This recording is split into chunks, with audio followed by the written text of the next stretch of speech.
Ang gawain sa buong Bulacan ay patuloy na pinapangunahan ng ating Panginoon.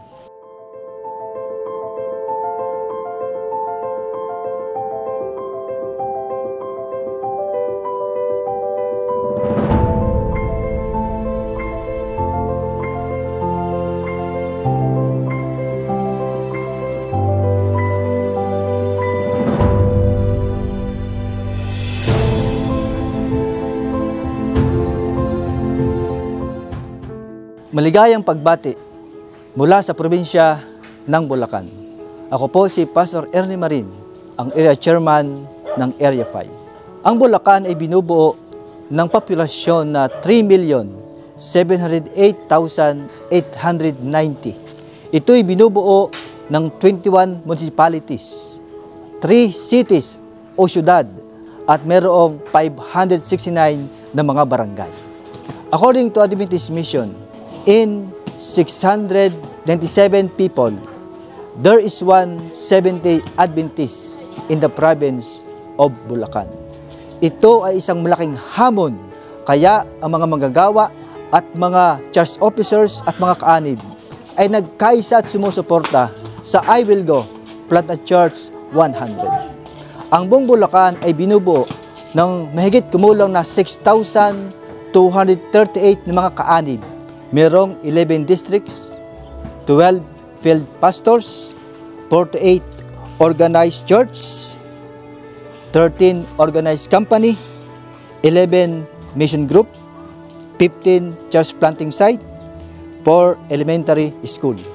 Samahan niyo po ako at ating pupuntahan ang mga lugar na kung saan nagkakaroon ng mga church planting, mga care group at iba pang mga ministry. At ito'y ating babagtasin upang ating makita ang paggabay ng kamay ng Panginoon sa pagsasagawa ng church planting sa buong Bulacan.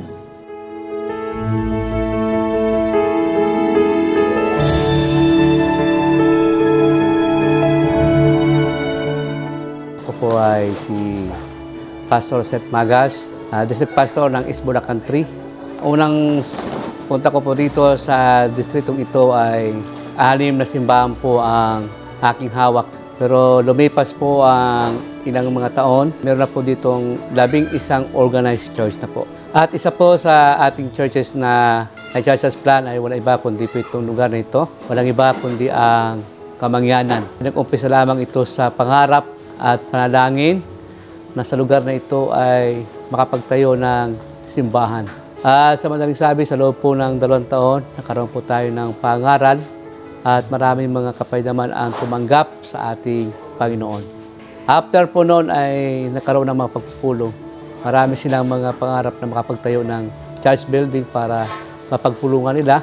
At sa loob po ng maraming panahon, araw na kailang panalangin, dinig po ng Diyos ang kailang panalangin.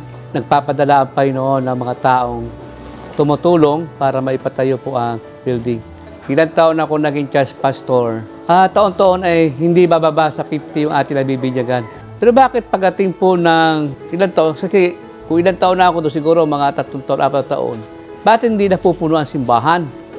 Hindi dumarami. Aking mag-iimbestiga, yung mga nabibinyagan ay nawawala. So sabi ko, pagsama-samahin yung lahat ng bago, nung maumpisahan po natin mga kapatid, in 1 year, hindi sila nabawasan, kundi dumami pa. At yung ating na-church plan, nagtayo pa ng another church planting. Kaya nga, mas maganda mga kapatid ang mag-church plan kasi pagsama-samahin mo yung lahat ng bago, huwag mo isama sa lumang mga membro. At sila po ay gagawa, turuan mo lang sila, in-nurture mo, i-discipleship mo, at yung gawain ay magpapatuloy. Sa ating distrito po sa East Bulacan 3, ay sa loob po ng 1 taon, nakapag-organize po tayo ng 3 church.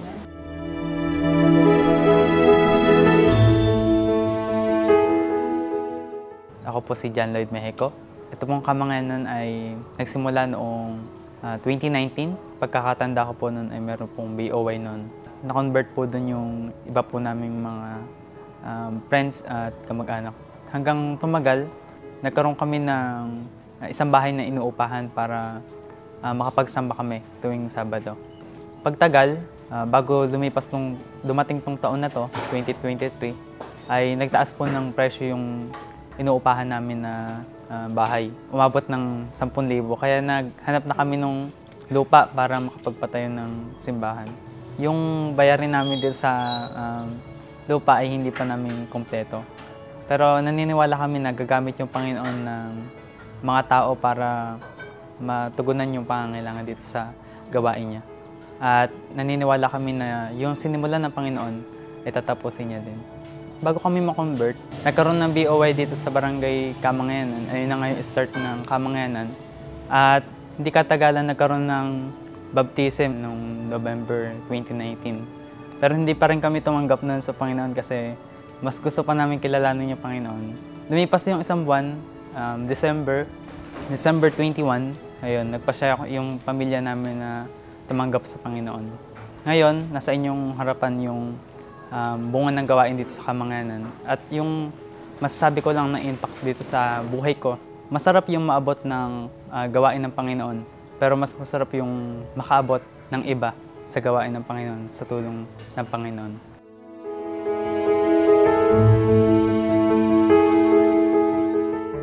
Ako po si Brother Fredinel Mexico, isang member po dito sa 7 Days Adventist sa Kamanyanan.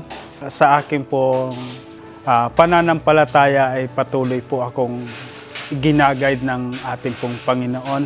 Ako po ay nagpapasalamat dahil natagpuan po ako ng ating pong Panginoon sa bagamat ako po ay matagal na nawala sa piling niya.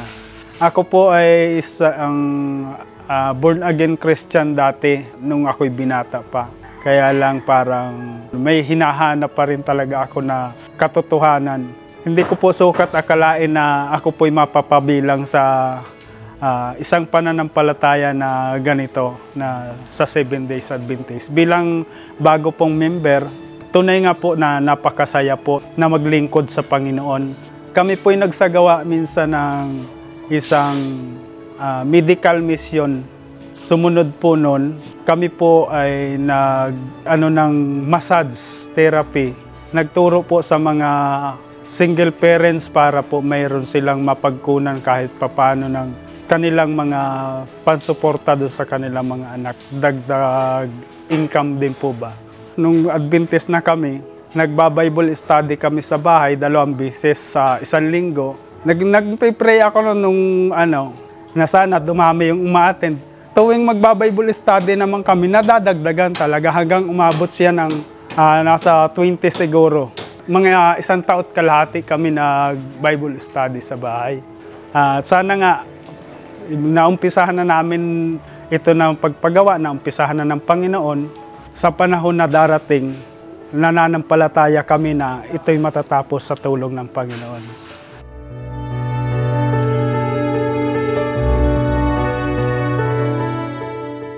Inyo pong nakita kung paano gumawa ang ating Panginoon sa mga manggagawa, sa mga kapatid, sa mga misyonary, sa mga member ng care group upang magtayo ng mga iglesia sa probinsya ng Bulacan. Mga minamahal kong mga kapatid na nasa Bulacan at nasa iba pang panig ng mundo, anuman ang iyong propesyon, anuman ang iyong natapos, anuman ang antas ng iyong buhay, anuman ang iyong negosyo, o anuman ang iyong pinagkakabalahan, sa oras na ito, ikaw ay tinatawagan ng Panginoon na makisangkot sa I Will Go, Planta Church 100. Kaibigan ko, ikaw ba ay tutugon at sasabihin, I will go. I will go. We will go. I will go, Planta Church 100.